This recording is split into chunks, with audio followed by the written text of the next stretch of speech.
ডিম বেগুনের দাম বাড়লেও স্বাভাবিক রয়েছে অন্যান্য নিত্যপণ্যের বাজার দর। শরীয়তপুরে বেড়েছে মাংসের দাম।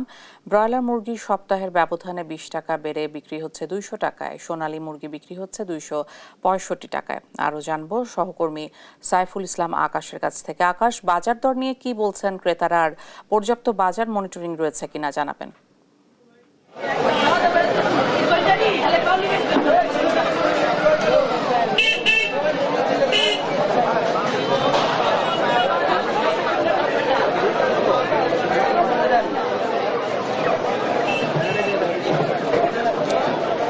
ইশিকা, সকাল থেকে শরীয়তপুরের বেশ কয়েকটি বাজার পরিদর্শন করতে গিয়েছি। সেক্ষেত্রে কিন্তু আমরা দেখতে পেয়েছি যে সবজির বাজারে সরবরাহ বেশি থাকায় কিন্তু স্বস্তিতে ক্রেতারা। সেক্ষেত্রে মাংসের যে বাজার, মাংসের বাজার ঊর্ধ্বগতি থাকার কারণে ক্ষুব্ধ কিন্তু ক্রেতারা। এই মুহূর্তে অবস্থান করছি শরীয়তপুরের পালং বাজারে। এই বাজারের চিত্রটা যদি আপনাকে দেখাই, সেক্ষেত্রে কিন্তু এ বাজারে ফার্মের যে মুরগি গত সপ্তাহে বিক্রি করা হয়েছিল 150 থেকে 60 টাকা, সেই মুরগি কিন্তু এ সপ্তাহে বিক্রি করা হচ্ছে 200 থেকে 210 টাকা।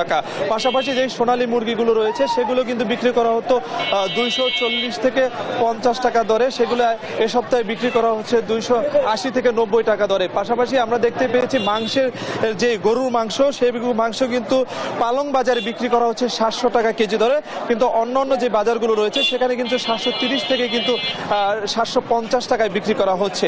এখানকার যারা স্থানীয় ক্রেতারা রয়েছে তারা কিন্তু বলছে যে সবজি সরবরাহ বেশি থাকার কারণে স্বস্তিতে ক্রয় করতে পারছে সবজি, কিন্তু মাংসের বাজারে উদ্যোগতে তারা ক্ষুব্ধ প্রকাশ করছে। আমরা একজন বিক্রেতার সাথে কথা বলবো, আসলে কেন এই মাংসের দাম বৃদ্ধি পেয়েছে আমাদের যদি একটু বলতেন।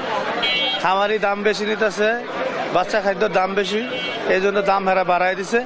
আমরা 210 টাকা বেচতেছি, 200 টাকা পাইকারি করছি, 10 টাকা আমরা লাভ করছি।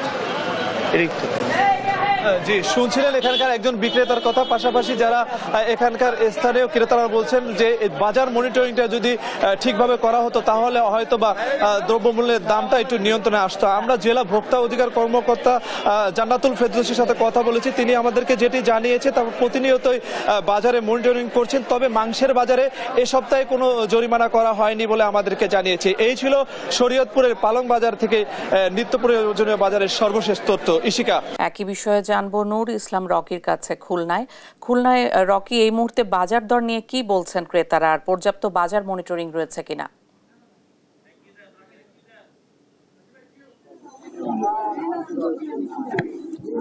খুলনায় কিন্তু ছুটির দিনে আজকে দ্রব্যমূল্যের কিছুটা ঊর্ধ্বগতি আমরা দেখতে পেয়েছি। আজকে কিন্তু আমরা খুলনা নগরের বিভিন্ন বাজার ঘুরে যেটা জানতে পেরেছি সেটা হচ্ছে যে ডিমের মূল্য কিন্তু প্রতি পিস 1 থেকে 1.5 টাকা বেড়েছে। পাশাপাশি কিন্তু বেগুন দাম আমরা দেখেছি 10 থেকে 20 টাকা বেড়েছে, এবং পটলের দামও কিন্তু কিছুটা সংকট থাকলেও ঝিঙার দাম কিন্তু 10 থেকে 12 টাকা বেড়েছে। সব থেকে বেশি বেড়েছে কিন্তু শশার মূল্য কিন্তু গতকালও কিন্তু 50 টাকা ছিল, সেটা আজকে 60 থেকে 70 টাকা। বিভিন্ন বাজার ভেদে কিন্তু আসলে বিক্রি হচ্ছে। পাশাপাশি যদি একটু বলে রাখি যে মুরগির মাংসের দামও কিন্তু ব্রয়লার যেগুলো আছে সেগুলো কিন্তু 10 থেকে 20 টাকা করে কেজিতে বেড়েছে।